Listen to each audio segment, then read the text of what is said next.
So an episode or two back, we covered the tragic story of Adam Walsh, which quite honestly led to parents overall more aware of the dangers to our children. So today we're going to hop back on that theme again, but this time with some Halloween spirit, I suppose.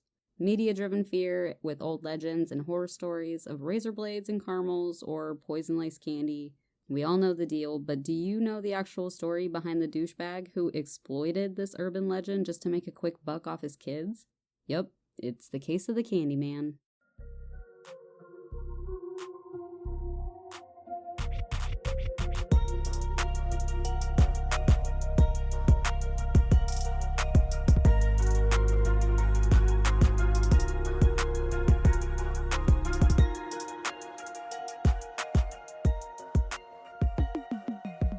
What's up, guys? It's your girl Ginger, the true crime queen. I'm reminding you now that listener discretion is always advised. The dark nature of the show is not suitable for young ears or those that are sensitive to graphic material. But without further ado, let's get it.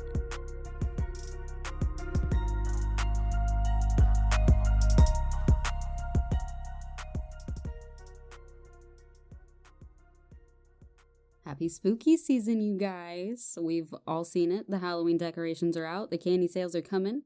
Every year on Halloween, we spend hours and tons of energy running from house to house to get the most candy we possibly can, and we take it all back home where our parents tediously go through each and every Reese's peanut butter cup, every Snickers, every single thing to make sure some weirdo wasn't shoving hooks or something into them. Some asshole hoping that an innocent child would get hurt or even worse, die. After candy passes inspection, of course, mom and dad usually take a little treat for themselves, known as mom or dad tax in my house, and you gots to pay your tax, man. But why do we do this? It's a better to be safe than sorry type of thing, and we've been doing it for years because rumors have existed ever since big companies started manufacturing products instead of getting everything from the person that made it in your town. But interestingly, there has actually never been a confirmed incident of stranger poisoning Halloween candy. Just years and years of media-driven fear, because the possibility does and will exist as long as we accept candy from strangers, right? Well, it's only strangers that would hurt us, right? Well, in theory, but this case proves one that defies all human emotion and logic. Heads up, because we're going to be talking about a pretty upsetting death of a child, so obvious trigger warning for that. It's super sad, but it's not necessarily gory, just so you know going in. But this will also be an informative ride too. I mean, the more you know, right? So, the Candyman. As far as the nickname the Candyman goes, we aren't talking drugs, y'all. Actual candy, obviously. Halloween, duh. Though, there is also a Houston, Texas serial killer, Dean Corll, who also is sometimes referred to as the Candyman. But that's because he was grooming his victims by giving out free candy from his father's company and then plied these victims with drugs later on. Also, there's the 1992 film called Candyman where the deadly ghost with a hook for a hand can be summoned from saying his name 5 times in a mirror. But today we're going to talk about what I think is the scariest version of the Candyman, which was the man who was just willing to kill his own flesh and blood just to make a quick buck. Ronald Clark O'Bryan was actually a 31-year-old husband and father of 2 children, 8-year-old Timothy and 4-year-old Elizabeth. And in 1974, he was working as an optician in the Texas State Optical Center in the Sharpstown area of Texas. And creepily, old Ronald was also said to be a deacon at the local Second Baptist Church, so you think he'd be pretty freaking familiar with the phrase, "Thou shalt not kill," but whatever. It was reportedly a pretty shitty evening on Halloween of 1974. It was cold, rainy, and windy. Ronald's son Timothy O'Bryan was said to have dressed in what I'm sure was a super kick-ass Planet of the Apes costume. And there's actually a pretty popular photo that circulates around the internet that supposedly shows little Timmy dressed up as Cornelius from the original Planet of the Apes. And he's on a couch with 5 other children. But during my research, I actually found an article that says that the photo is actually not of Timothy O'Bryan, or anyone in Texas for that matter, and it seems like at this point, the photo is just one of those weird things that seems to get passed along with the case information due to how many times it's already been noted in other retellings of the case, but it's not actually correct. I will include the photo in sources anyway, so you can just see how creepy 70s and 80s kids' costumes are, though. Whatever costumes they were wearing, though, the O'Bryans had made plans to do their trick-or-treating with another family who attends the same Baptist church known as the Bates family. Now, Ronald took his 2 children over to the Bates' much nicer neighborhood where naturally the candy should be better. And like I said before, it's a pretty depressing weather that Halloween evening, so the 2 fathers decide to walk each of their 2 children up and down 2 long wraparound blocks of Citation and Dunrell Drive. Along the way, the 4 eager children would come upon a dark, clearly not celebrating or handing out candy anymore type of home, but of course the kids enthusiastically tried the doorbell anyways, and when no one answered, the kids then ran off to the next house with the neighbor Jim. But Ronald held back a minute or two.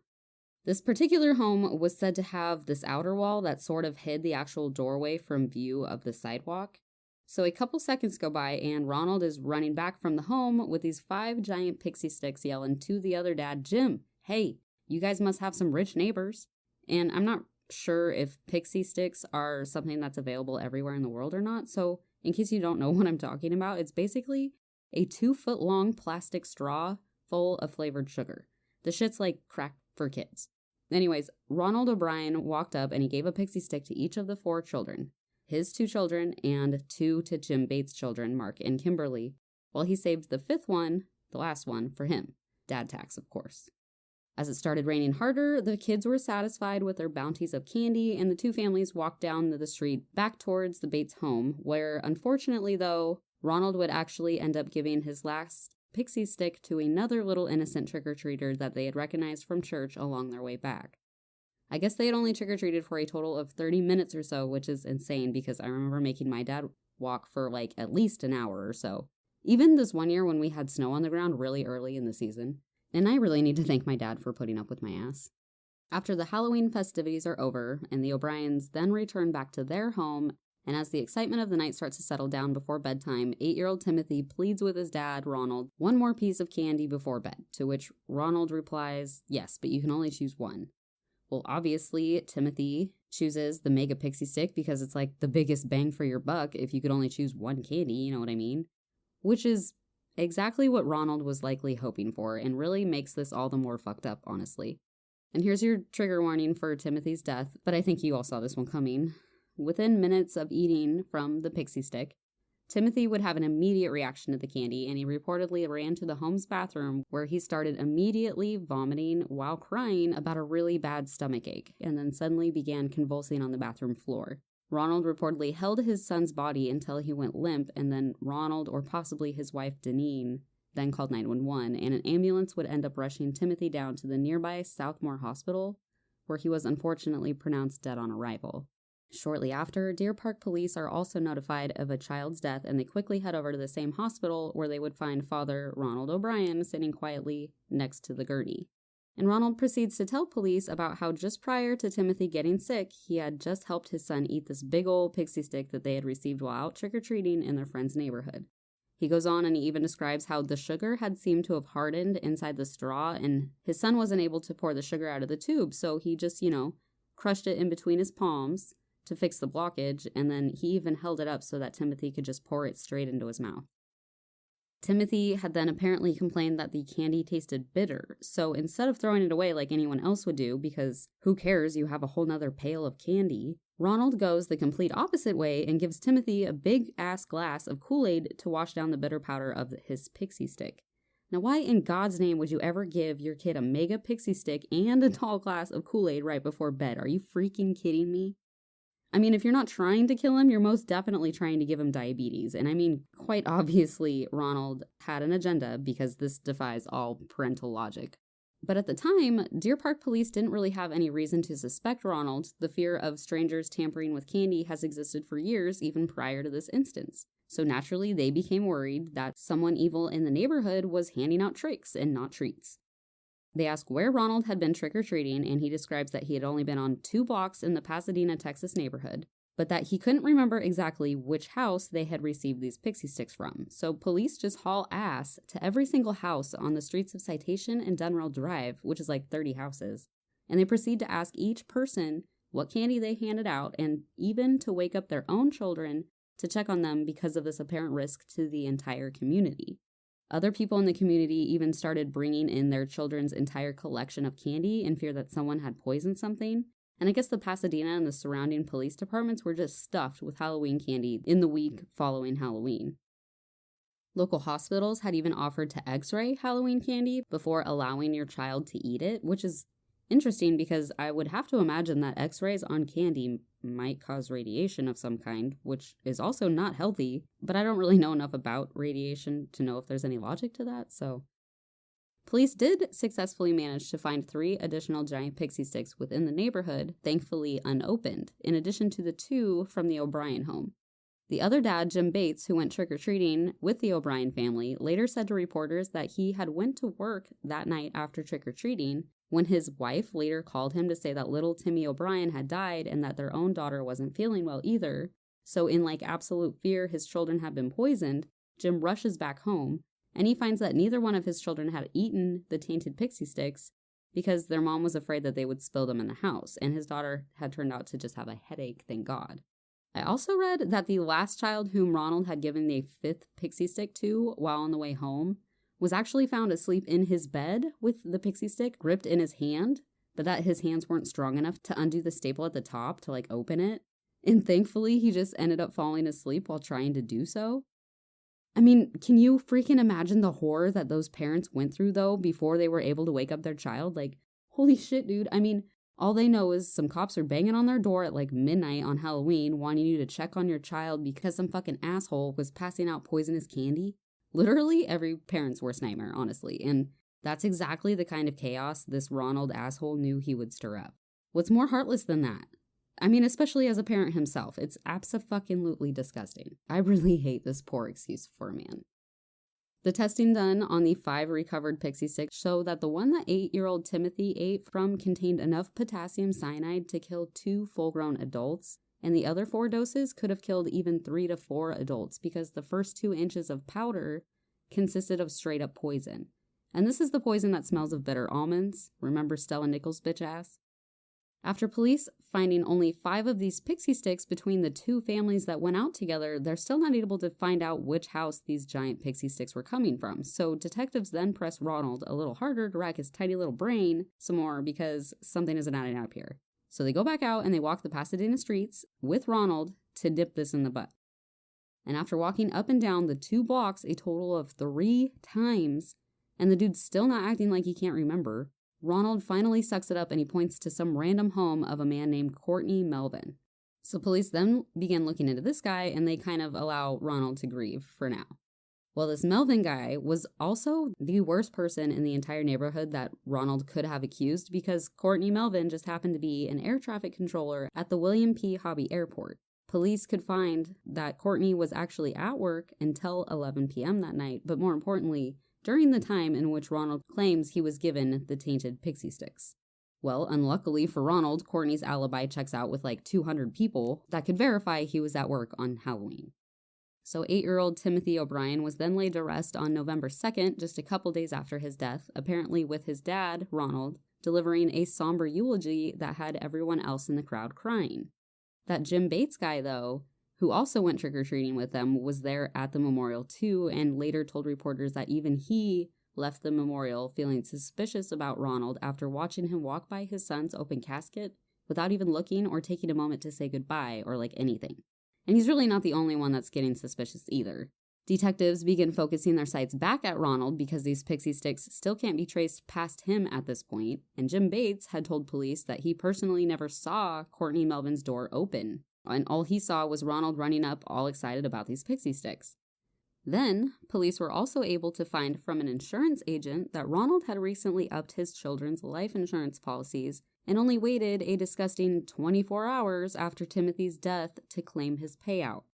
So with that, 3 days after Timothy's memorial, his father Ronald is arrested on November 5th of 1974. He was charged with 1 count of capital murder and then 4 counts of attempted murder for the other children that were put at risk of being poisoned. This included his daughter Elizabeth and Jim Bates' children Mark and Kimberly. After a search of his home, detectives discover a receipt tape with overdue bill amounts totaling to nearly the same exact amount that Ronald would have stood to earn had he successfully poisoned both of his children and never got caught. They also found a pocket knife with sugar residue and plastic pieces appearing to match the pixie stick straws. After 6 months in custody, Ronald's jury trial would officially start on May 5th of 1975, And outside the courtroom, there were said to be reporters all the way from like London and even Germany too. So the world had really been taken aback by Ronald's callousness. At the trial, the state would explain to the jurors that Ronald Clark O'Bryan had killed his son purely for financial gain. They would show the vast amount of debt that Ronald had been stacking up for the last 10 to 15 years, putting him around $100,000 in debt at the time of the murder. And that was in 1974. They went on to show that he was unable to even hold one job for a consistent amount of time and had 21 different jobs over the last 10 years of his life. He was even said to be suspected of theft at the job he was currently working at as an optician, according to his coworkers. Ronald was even on his way to losing the family home to foreclosure, while their car was also about to be repossessed. I mean, these O'Bryans were literally swimming in debt, you guys. Prosecutors would have to show that Ronald's premeditation had even stretched back all the way to January of 1974, which was about 10 months before the poisoning, when he had taken 2 separate $10,000 life insurance policies on each one of his own children, Timothy and Elizabeth. His wife didn't want to get them, so he told the agent his wife's signature wasn't necessary and to keep them filed at the insurance office. Ronald also secretly paid cash for a second set of additional policies for $20,000 on each child back on October 3rd, just 28 days before his son would die. And he didn't have his wife sign these second policies either. So Ronald's endgame here was actually to kill both of his children for a total of $60,000, but the plan didn't work out and only Timothy died. Like, what the fuck? Bankruptcy? No? Never heard of her? Huh? What the actual fuck? The state would also make sure to explain to jurors about a few instances of how Ronald had actually attempted to order potassium cyanide through his work, and it turns out that a coworker had also testified in court that Ronald had once inquired to him about cyanide poisoning while they were at work together. Detectives found that after Ronald purchased the 2 additional policies in October, he also went to a nearby chemical store named Curtin Matheson Scientific Company, looking to purchase some cyanide. But the salesman there actually testified that Ronald ended up leaving after he was told it was only available for purchase in 5-pound bags, which is like a lot of cyanide really when you don't need much at all. The big kicker for jurors, though, was probably when Ronald's own wife, Deneen, also testified against her husband in court, saying that she never saw one tear ever come from her husband's eyes, but he did put on an Oscar-winning performance of fake sadness and yelling and punching the wall all.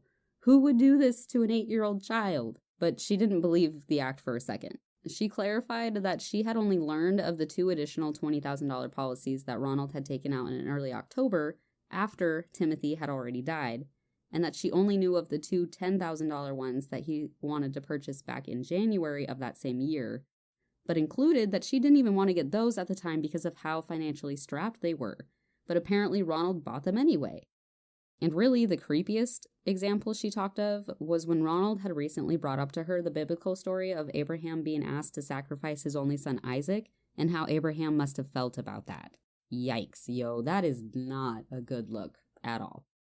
But Ronald and his defense would hold on strong to their argument that it simply wasn't Ronald responsible for the poisonings. It was really some stranger out there in the neighborhood getting away with these crimes and could possibly hurt others if we wrongfully put Ronald away. I mean, come on, he's so obviously being framed by the real killer. Please take some mercy on this devoted father whose wife doesn't even believe him. On June 3rd of 1975, not even a year after the murder, Ronald Clark O'Bryan was found guilty after just 41 minutes of juror deliberations, despite all his efforts to make it seem as though his son was just a completely random victim of some sort of long-running urban legend. The jury quite obviously saw right through Ronald's bullshit, along with the buttload of evidence that clearly pointed towards financial motive. And this jury wasn't fucking around either, because it only took them another 71 minutes of deliberating to determine that Ronald's crimes were fit for the death penalty, because Texas doesn't play.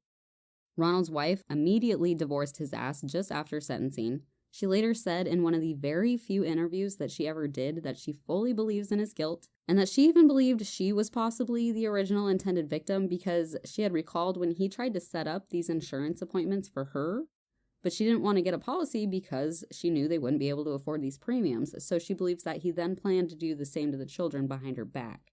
His ex-wife, Daneen, was then said to have gotten remarried 4 years after this divorce and has pretty much worked diligently to keep the relationship between Ronald and his daughter Elizabeth next to non-existent, since she was also one of his intended victims, though she was really too young to understand what had happened at the time.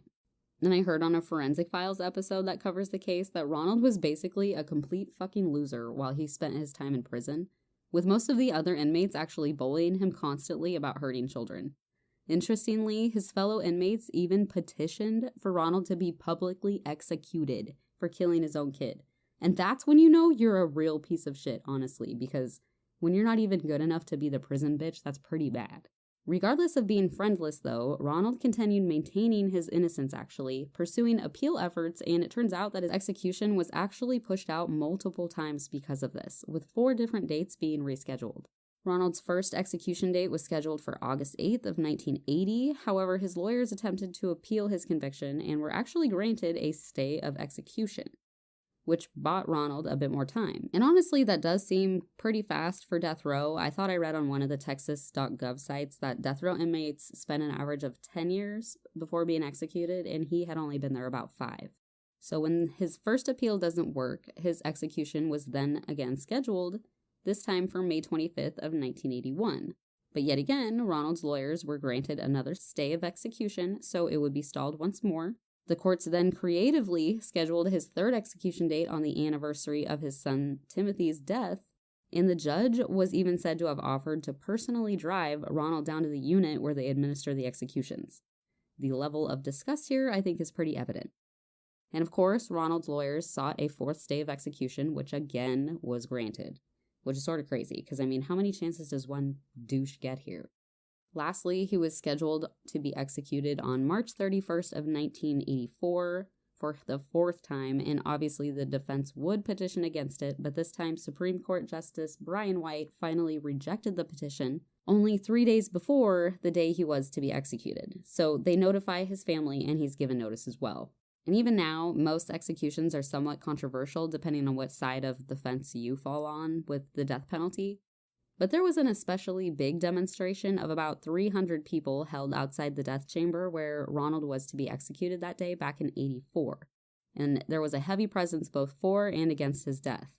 Those who wanted him dead eerily chanted "trick or treat" while throwing candy at those who are against capital punishment, which is really quite the image here. And regardless of what was happening outside the chambers, though, 40-year-old Ronald Clark O'Bryan was reportedly administered a lethal mixture of barbiturates, paralytics, and potassium chlorine when he took his last breath. His chest apparently involuntarily heaved, and he subsequently died 2 minutes later at 12:48 a.m. on Saturday, March 31st, 1984, at the Huntsville, Texas prison unit. His ex-wife, Daneen, was quoted in saying, "It's over, that's fine, justice took a slow turn, but it's done now." She also said that this ended a nearly 10-year tragedy, and her now 15-year-old daughter could finally move on. Also, Daneen never cashed the insurance money on Timothy because she felt like it was blood money, and she planned on making do without it, which is so fucking cool. What I'm personally salty about, though, is that this lethal injection was more humane than how his own son died. Timothy died in agonizing pain, while lethal injection includes drugs that reduce pain that inmates might incur during the lethal process. And I really just wish that the state could have, justified saving just a tad bit of money, or maybe just kept the painkiller out so Ronald could have suffered at least half as bad as his 8-year-old child did. It's incredibly unfair. Ronald's own family, especially his parents, legitimately believed that Ronald was wrongfully convicted, and they stood by their son's innocence the entire time. After his execution, his family also announced to the media that they did have intentions of claiming his body from the prison and plan on giving Ronald a proper burial despite what everyone else thought about him. His father vowed that Ronald wouldn't be buried in the prison cemetery like the other convicts because he wasn't like them, at least not in his opinion. Now, during my research, I kept seeing this misconception commonly noted that Ronald Clark O'Bryan was the first person to be given his execution in the form of lethal injection in Texas, rather than the electric chair or hanging. But that's not actually true. Ronald was the 3rd person in Texas and the 4th person in the nation to have been administered death via lethal injection. So it was still fairly new, but it was not the first, as I read on a bunch of places, including Wikipedia, I think. Which isn't like the golden standard for info, but most people go there for their information. And another weird fact I also found that's semi-interesting too, I guess. Within hours of his death, Ronald had actually been taken to a nearby morgue where his eyeballs were removed by toxicologists so that they could study the effects of lethal injection on the eyes and if they are still able to be used for transplants for those who need eyes. And that's sort of neat. I'm not sure if they are transplantable or not because it seems as though there's still a bit of an ethical struggle in regards to reusing a convict's organs for donation. I also sort of wonder if it had anything to do with him being an eye doctor too, or if there's just some last-ditch effort with a get into heaven free card or something, because I should remind you all that Christian Longo, who also murdered his family for financial reasons and was hella religious, even went out and published a book bitching about the fact that he couldn't donate his organs because he's a death row inmate. What's up with that? Is that like a family annihilator thing or what? Is it a fake religious thing? What is that? Like, yeah, you murdered your family for money, but at least you're an organ donor? Why do you care? Come on. It's reported that Ronald's last words were this: "What is about to transpire in a few moments is wrong. However, we as human beings do make mistakes and errors. This execution is one of those wrongs, yet doesn't mean our whole system of justice is wrong. Therefore, I will forgive all who has taken part in any way in my death. Also, to anyone who I may have offended in any way in my past 39 years, I pray and ask for your forgiveness, just as I forgive anyone who offended me in any way. And I pray and I ask for God's forgiveness for all of us, respectively, as human beings. To my loved ones, I extend my undying love to those close to me. Know in your hearts, I love you, one and all. God bless you all, and may God's best blessings be always yours. Ronald C. O'Bryan. P.S. During my time here, I have been treated well by the TDC personnel." Man, what a fucking asshole. You methodically plan to kill your children, as well as 3 others, hold your son's lifeless body after poisoning him, go to trial, and repeatedly say you've been framed, and then spit all this religious bullshit like you know anything about ethics. I mean, if there is a God, he most definitely is going to send people like this to the darkest pits of hell. And the truth of the matter is, Ronald pushed his luck damn near 10 years after he had heartlessly poisoned his own child for a measly $30,000. So he can fucking rot, honestly. Sorry, rant over. I have this weird pet peeve with people who claim to be religious, yet fucking kill people. There's no logic. So, that was the story of Ronald Clark O'Bryan and the Candyman, and just a contributing factor to why we still check our candy. So I have a real quick shout out to Bianca G. Thank you for reaching out and also leaving a review on Apple. Reviews and hitting the follow button wherever you listen to the podcast helps my podcast get higher chances of being seen. So seriously, thank you, Bianca. And shout out to Kendra for your awesome email. Thank you so much. You are so kind. I really want to thank every single person who's ever given my podcast a try. I really appreciate it. So, this year, if you guys are going trick-or-treating, make sure to check the candy. And especially this year, I think Halloween is going to look a little bit different in most places. I don't really know about other countries, but I bet a lot of people in my neighborhood are not going to be trick-or-treating this year simply because of COVID. What I was going to do was set out some candy for the neighborhood kids, and then for my own kids, I was going to actually hand make some pumpkin piñatas. And then they could just break them open and we could have like a little house party. That way we still do something fun, but we don't go out and risk other people. So that was my solution to a safer Halloween anyway. But I'll see you back here in 2 weeks with another spooky episode. And remember, always check the candy.